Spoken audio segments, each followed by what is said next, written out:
Selamat pagi, selamat siang, selamat sore, selamat malam bagi Bapak Ibu, Om Tante, kakak adik, dan teman-teman semuanya dimanapun kalian berada. Perkenalkan, saya perwakilan dari kelompok 4 dari Universitas Setiabudi Surakarta yang sedang mengikuti KKN tematik COVID-19. Nama saya Kenneth. Di sini kami ingin berbagi informasi, cerita, dan tips mengenai pandemi COVID-19 yang sedang kita alami sekarang ini dan di hampir seluruh belahan dunia lainnya. Di sini saya tidak akan sendiri. Ada teman-teman saya yang akan membantu saya membawakan topik-topik hangat mengenai COVID-19. Yang pertama ada Lia yang akan memberikan komentar mengenai pandemi COVID-19. Fania, rekan saya selanjutnya, akan bercerita singkat mengenai bagaimana virus corona bisa sampai ke Indonesia. Kemudian dilanjutkan oleh rekan saya Yesi yang akan menyampaikan dampak langsung yang kita rasakan akibat pandemi yang sedang kita alami ini. Selanjutnya ada Cecil yang akan berbicara mengenai apa saja sih kebijakan pemerintah dalam upaya menanggulangi COVID. Lalu Sally akan membawakan topik mengenai protokol kesehatan. Dima akan memberikan tips-tips dalam menjalankan protokol kesehatan dan bagaimana kita bisa beradaptasi dengan kebiasaan baru. Dan yang terakhir, podcast ini akan ditutup oleh rekan saya, Buma. Oke, langsung saja, tanpa harus berlama-lama. Yang pertama, silakan Lia. Oke, terima kasih Ken atas kesempatannya. Hai semua, saya Lia, mahasiswi farmasi dari Universitas Setiabudi Surakarta. Saya akan menyampaikan sedikit komentar tentang pandemi saat ini. COVID-19, sudah usaikah dunia melawan pandemi? 6 bulan yang lalu, Organisasi Kesehatan Dunia atau WHO menyatakan bahwa dunia dalam keadaan darurat karena suatu virus baru. Dan pada akhir bulan Januari, dilaporkan hampir 10.000 kasus virus corona. Dan lebih dari 200 orang meninggal dunia. Sejak saat itu, dunia dan hidup kita telah berubah. Jadi, bagaimana kabar umat manusia dalam pertarungan sengit melawan virus corona? Hingga tanggal 1 Agustus 2020 telah ada lebih dari 19 juta kasus terkonfirmasi dan 700.000 kasus kematian. Pada awal pandemi, perlu berminggu-minggu untuk mencapai angka infeksi 100.000. Kini, tonggak itu dapat dicapai hanya hitungan jam. Satu pandemi berjuta cerita, dampak COVID-19 yang berbeda-beda di seluruh dunia. Namun, satu fakta menyatukan semuanya, mulai dari ujung bertemu ujung. Ini adalah virus yang menyebar melalui kontak antar manusia. Berbagai negara berusaha menyeimbangkan pelonggaran lockdown dan menekan penyebaran penyakit. Hal ini pula yang menjadi alasan kita untuk berusaha menemukan normal baru, alih-alih kembali pada keseharian lama kita. Virus ini yang tersebar di seluruh dunia mempengaruhi semua orang tanpa terkecuali. Ia akan menular dari manusia ke manusia dan menegaskan bahwa kita saling terkait. Itulah yang dikatakan Dr. Elizabeth Gruppel dari St. George's Universitas London. Ada banyak negara yang berhasil menangani pandemi, tetapi ada juga negara yang kesulitan menangani pandemi. Negara yang mampu menangani pandemi salah satunya adalah Selandia Baru. Mereka bertindak dengan cepat ketika masih sedikit kasus, mengunci diri, menyegel perbatasan, dan saat ini hampir tidak ada kasus. Sedangkan di Brasil, mereka menganggap virus corona sebagai flu ringan. Tetapi apa yang terjadi? Sebanyak 2,8 juta orang terinfeksi. Hampir 100.000 orang telah meninggal dunia. Negara yang berhasil mengungguli virus corona melalui lockdown dan melumpuhkan masyarakat mendapati si virus hilang. Mereka akan menyebar lagi ketika kita lengah, dan kenormalan masih sangat jauh. Itulah mengapa saat ini mengenakan masker sangatlah wajib, dan sebagai peringatan bagi kita semua bahwa kesuksesan masa lalu bukanlah jaminan untuk kesuksesan masa depan. Lalu, kapan semua ini akan berakhir? Dunia berharap untuk kembali normal dengan ditemukannya vaksin untuk mengimunisasi dan mampu menghambat kemampuan virus untuk menyebar. Semoga dunia menang melawan corona, dan semoga bumi cepat pulih dari pandemi. Topik selanjutnya akan disampaikan oleh rekan saya, Fania. Silahkan.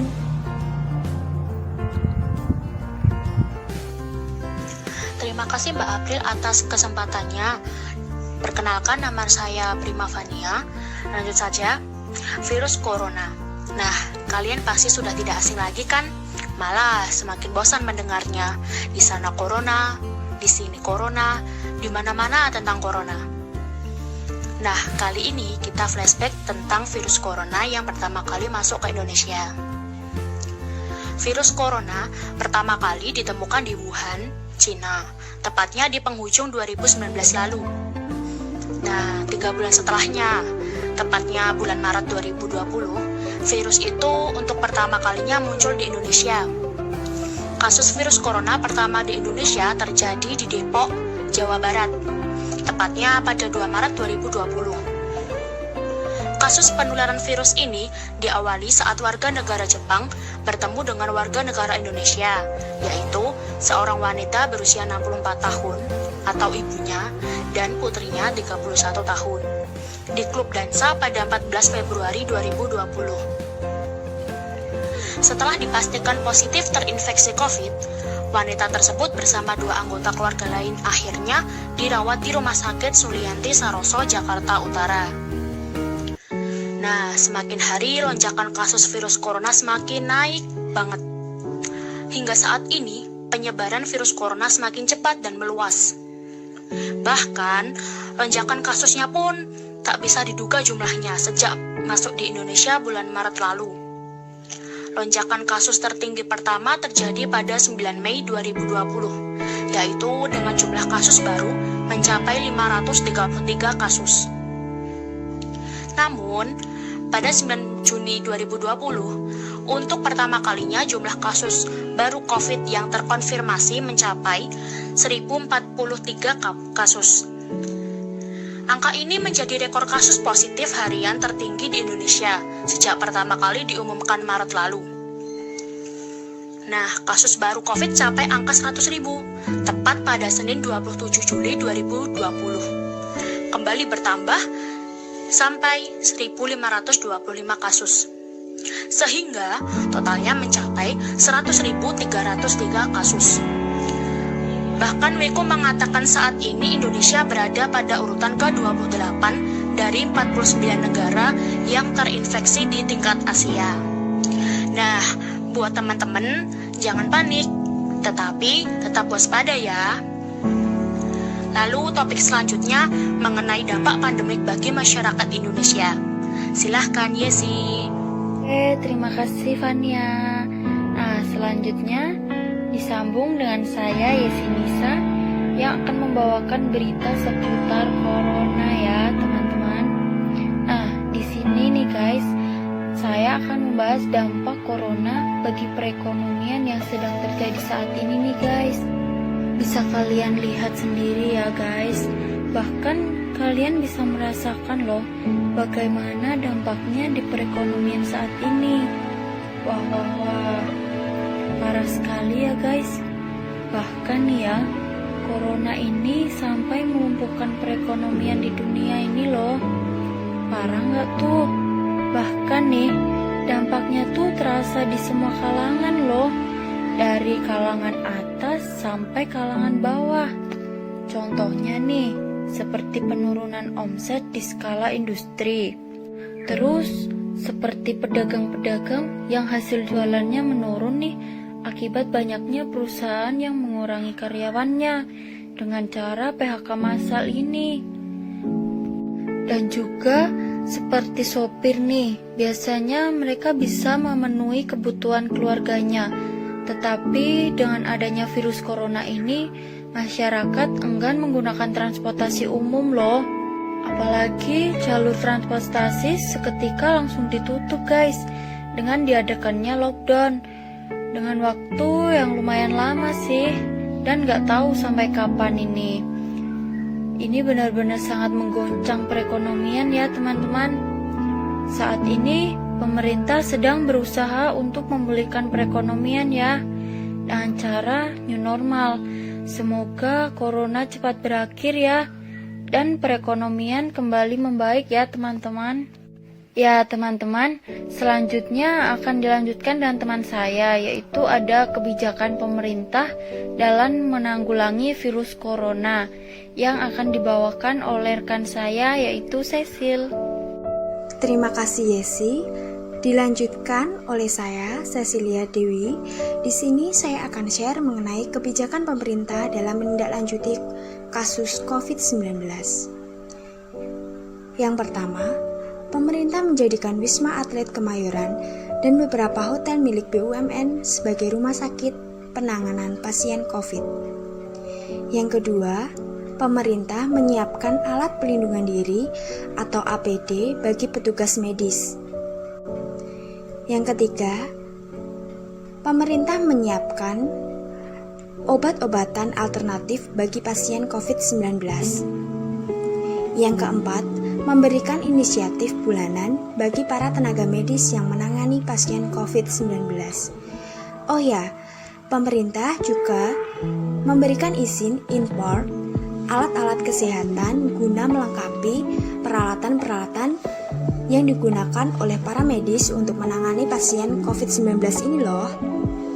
Selain itu, untuk masyarakat biasa atau masyarakat umum, pemerintah juga menganjurkan untuk senantiasa menggunakan masker dan selalu melakukan social distancing dimanapun dan kapanpun itu.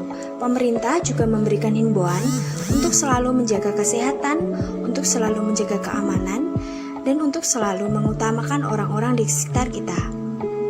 Selanjutnya akan disambung dengan teman saya, Sally. Terima kasih Cecil. Pemaparan selanjutnya yaitu penekanan kepada masyarakat untuk mematuhi protokol kesehatan sehari-hari dalam pandemi COVID-19.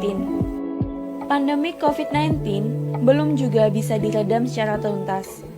Padahal berbagai upaya sudah dilakukan selama beberapa bulan terakhir. Berbagai protokol kesehatan sudah dikeluarkan agar penyebaran virus baru ini bisa terhenti. Tapi sayang, kenyataannya masih jauh dari harapan. Ini lantaran kesadaran masyarakat untuk mematuhi protokol kesehatan COVID-19 masih terbilang minim. Apalagi ketika memasuki masa new normal atau kebiasaan baru. PDPI menghimbau agar masyarakat tidak panik dan mengikuti protokol kesehatan seperti yang dihimbau berikut ini. Yang pertama, tetap waspada dan tidak panik.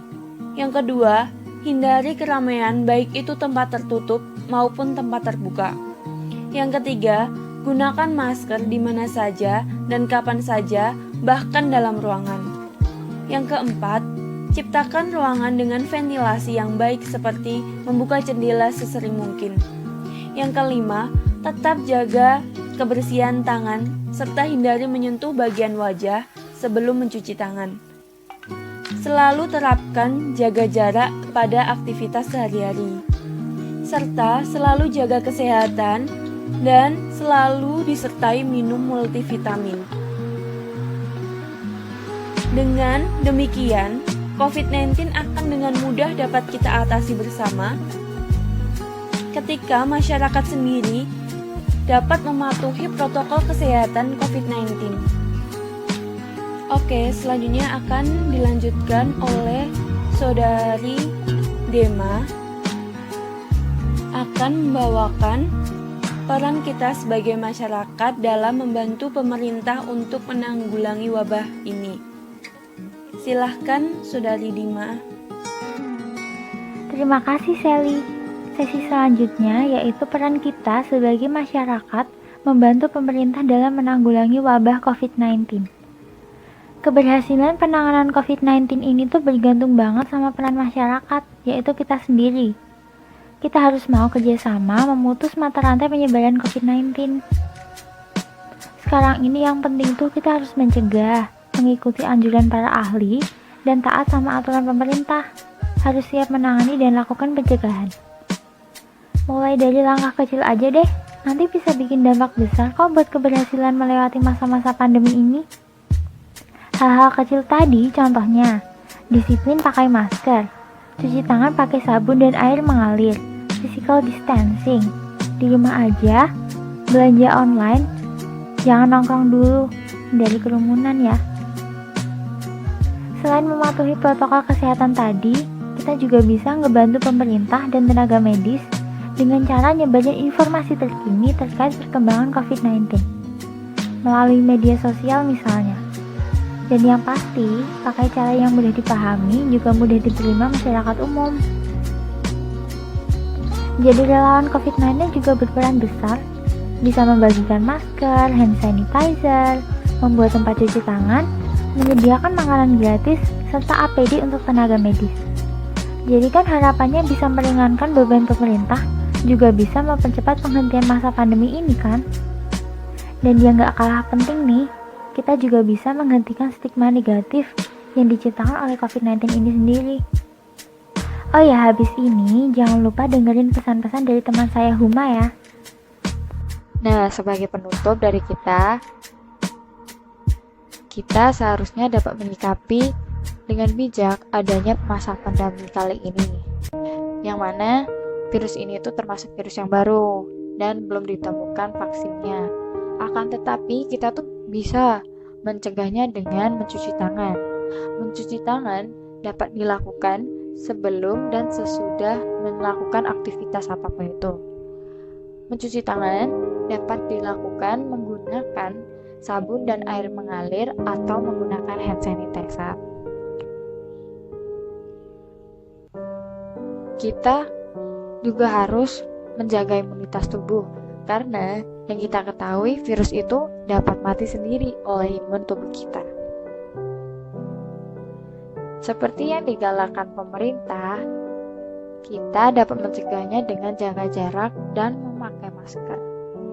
Akan tetapi semakin lama virus ini dikatakan berevolusi, oleh karena itu kita digalakkan stay at home atau berada di rumah untuk melakukan kegiatan seperti bersekolah, beribadah, dan bekerja, supaya kita tidak menjadi penyebar ataupun korban dari virus ini. Dari kelompok 4 daring KKNT Universitas Setiabudi Surakarta berharap semoga di masa pandemi ini segera berakhir dan kita dapat melakukan aktivitas seperti biasanya. Jangan lupa untuk menerapkan hidup sehat ya, seperti makan makanan yang bergizi. Semoga kita selalu diberikan kesehatan oleh Tuhan Yang Maha Esa. Nah, sekian dari kami. Apabila ada kesalahan, mohon maaf. Terima kasih.